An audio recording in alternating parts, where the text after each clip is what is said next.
What's going on, everybody? This is MDENT313, and I'm back at y'all with another one. Listen, I want to talk about the Naoya Inoue versus Tj Heny fight.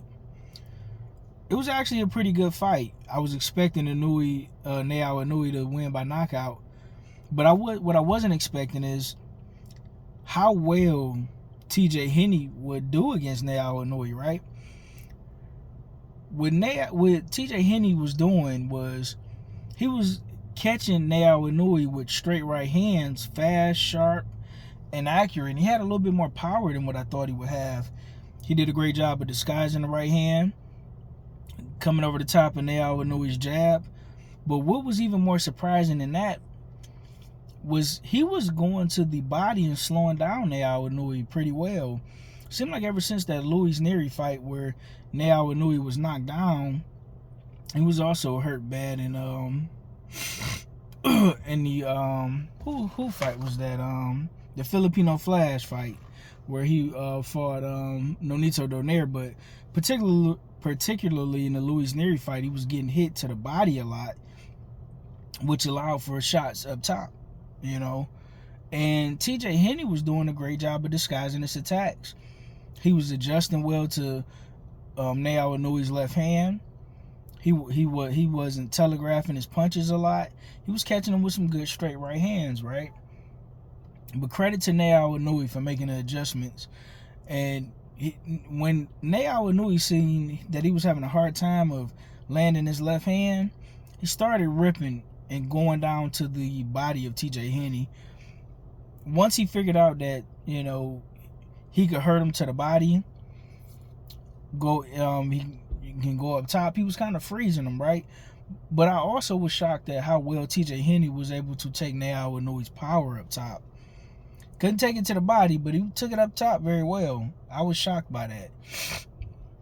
After watching this fight, because I thought, like, you know, Naoya Inoue said some things about Gervonta Tank Davis where he said, you know, all Tank has is power. Even though, as a boxing fan, I know that that's not true. Tank Davis is a very skilled fighter. But Naoya Inoue struggles when you are able to go to his body. And he's a sucker for the straight right. I think a fight with Gervonta Tank Davis and Naoya Inoue would be a very entertaining fight. And if I'm Gervonta Tank Davis, I'm entertaining that.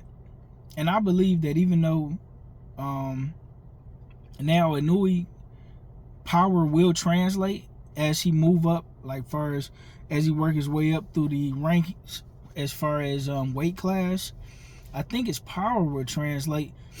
But the thing is, I'm not sure if he could take those bigger guys' power.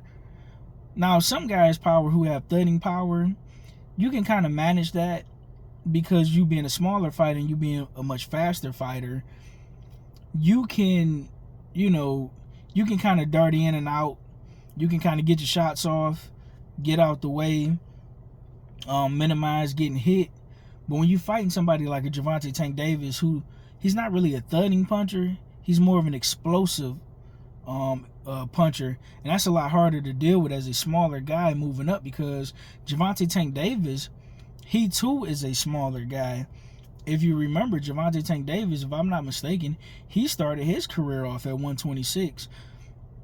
So that big speed advantage that Naoya Inoue will have over a lot of naturally bigger fighters, he won't have against Gervonta Tank Davis.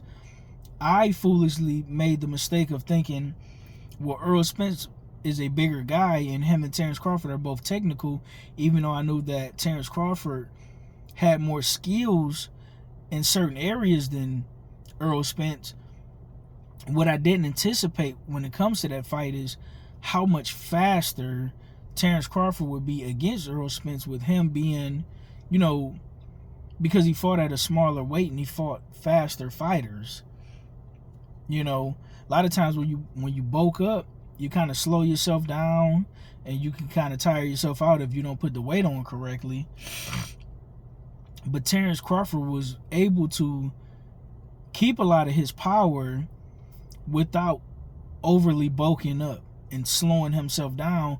So in turn, he was able to keep not only his power, but his speed as well, right? And so that way, when he fought Errol Spence, he was just as strong, if not stronger, but more importantly, he was faster. So even when you're fighting another technical guy, Terrence Crawford was able to get his jab off faster and quicker, just like when he moved up to 154 and he just fought Madrimov. Terrence Crawford was much quicker than Madrimov. He got his jab there faster. Body shots, he landed body shots faster. He was getting in position, and his foot movement was sharp and quicker. And he was just quick, man. And when you're able to have that level of speed, as well as a good chin, as well as carry a power up, that guys like that are extremely hard to beat. That's why Gervonta Tank Davis is hard to beat, and that's why Naoya Inoue is hard to beat. But the thing with Inoue is, when he's fighting bigger punchers, especially guys who are disciplined and can take things away from you, like I wasn't anticipating, like I know Nonito Donaire was able to take away some of the strengths of Naoya Inoue, but I wasn't expecting a guy like Tj Heny able to do some basic things and take away Naoya Inoue's left hand. I thought it was a good job, man. I enjoyed the fight. Let me know what you guys think in the comment section. I want to say congratulations to Naoya Inoue. But Naoya, listen, man, you're getting older. Go ahead and take that move up in weight. Get you 1 or 2 tune-ups and take the Tank Davis fight and get you a big payday. With that being said, man, like, share, and subscribe.